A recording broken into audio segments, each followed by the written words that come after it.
안녕하십니까? 네, 안녕하십니까? 오늘은 어떤 소식입니까? 네, 러시아 외무장관이 세계가 핵 전쟁의 위험을 과소평가하고 있다면서 3차 대전의 위험을 경고했습니다.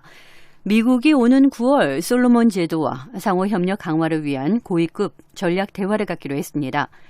필리핀 대통령 선거가 2주 앞으로 다가온 가운데 전직 대통령 아들과 현 부통령 간의 2파전 양상으로 전개되고 있다는 소식 전해드리겠습니다. 네. 자, 지구촌 오늘 첫 소식입니다. 먼저 우크라이나부터 가보겠습니다. 러시아 외무장관이 핵전쟁의 위험성을 언급했습니까? 네, 세르게이 라브로프 러시아 외무장관이 핵 전쟁의 위험은 실제로 존재하고 이를 과소평가해서는 안 된다고 말했습니다. 라브로프 장관은 26일 러시아 국영방송과의 인터뷰에서 러시아는 핵 전쟁의 위험을 낮추기 위해 노력하고 있다면서 우크라이나에 도발하지 말라고 경고했습니다. 예, 라브로프 장관이 3차 세계대전도 언급을 했다고요? 네, 라브로프 장관은 지금의 상황을 1962년 이 쿠바 미사일 위기에 견주면서 모두가 3차 세계대전이 벌어져선 안 된다고 말하고 있지만 3차 대전의 위험은 지금 실제하고 있다고 경고했습니다. 또 북대서양조약기구 나토가 지금 대리인을 통해서 러시아와 전쟁을 하고 있다고 주장했습니다. 여기서 대리인이라는 건 그럼 우크라이나를 말하는 건가요? 네, 그렇습니다. 라브로프 장관은 나토가 대리인을 무장시키고 있다면서 서방이 우크라이나에 지원한 무기들은 러시아의 정당한 공격 목표라는 주장도 했습니다. 네, 지금 미국을 비롯한 서방이 이 우크라이나에 대한 추가 군사 지원을 하려고 준비를 하고 있지 않습니까? 네, 맞습니다. 특히 로이드 오스틴 미 국방장관은 26일 독일의 미국 공군 시설인 람슈타인 기지에서 40개국 이상의 안보 회의를 주재합니다. 회의 참석국들은 대부분 유럽 국가들 그리고 이스라엘 등 중동 일부 국가들이고요. 한국과 일본은 화상으로 참여합니다. 라브로프 장관의 핵전쟁 또 3차 세계대전 등의 발언은 이런 국제사회 움직임을 겨냥한 걸로 풀이됩니다. 네, 이 오스틴 국방부 장관은 며칠 전에 토니 블링컨 국무장관과 함께 우크라이나를 가지 않았습니까? 네, 그렇습니다. 오스틴 국방장관 그리고 블링컨 국무장관은 지난 24일에 미국 정부의 최고위급 관리로서는 개전 후 처음 우크라이나를 방문했는데요. 미국의 외교 안보수장이 한꺼번에 우크라이나를 찾은 건 우크라이나에 대한 미국의 굳건한 지지를 보여주고 러시아에 대한 경고를 나타내기 위한 의미가 크다는 평가입니다. 두 장관은 볼로디미르 젤렌스키 우크라이나 대통령과 회담하고 또 추가적인 군사 외교 지원도 약속했습니다. 네. 지금 우크라이나에서 전쟁이 난 지가 벌써 2달이 넘었죠? 네, 지난 2월 24일에 러시아가 침공했으니까 지금 62일째 전쟁을 하고 있는 건데요. 우크라이나 지원회의에 참석하기 위해서 독일을 방문한 마크 밀레 미 합참의장은 앞으로 몇 주가 정말 중요하다면서 우크라이나가 전장에서 이기기 위해서는 지속적인 지원이 필수라고 강조했습니다.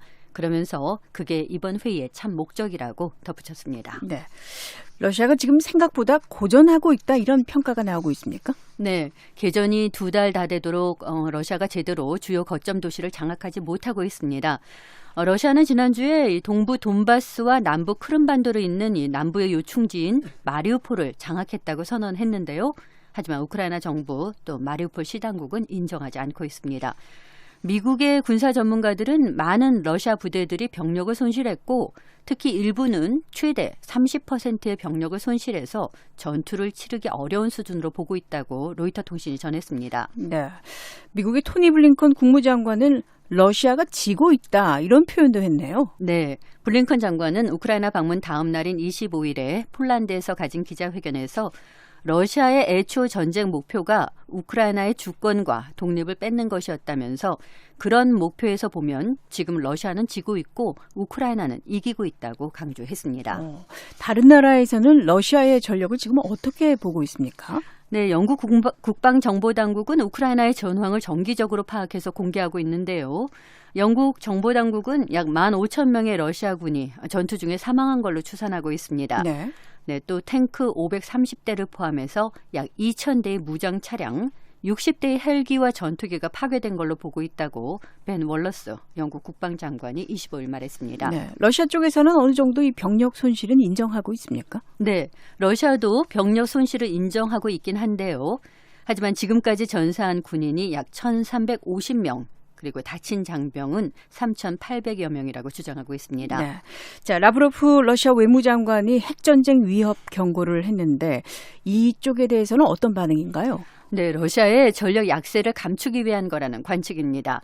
특히 제임스 히페이 영국 무기조달 장관은 BBC와의 인터뷰에서 지난 15년 동안 그런 허세가 라브로프 장관의 트레이드 마크였다고 평가절하했고요. 지금 당장에 그런 위협이 있는 걸로는 생각하지 않는다고 말했습니다. 네, 우크라이나 정부 쪽 반응도 봐야죠. 네, 우크라이나도 라브로프 장관의 발언을 유언비어로 평가절하했습니다. 드미트로 쿨레바 외무장관은 26일 트위터에 러시아는 국제사회가 우크라이나를 돕지 못하게 겁을 주고 싶어 하지만 라브로프 장관의 발언은 다만 러시아가 패배를 감지하고 있다는 걸 보여줄 따름이라고 주장했습니다. 네.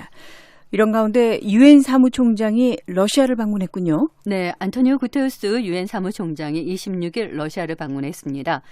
구테우스 총장은 라브로프 외무장관을 비롯해서 러시아 고위 관리들과 인도주의적 위기 상황, 또 휴전 방안 등을 논의했다고 유엔이 밝혔습니다. 구테우스 총장은 푸틴 대통령과도 만나고요. 28일에는 우크라이나도 방문합니다.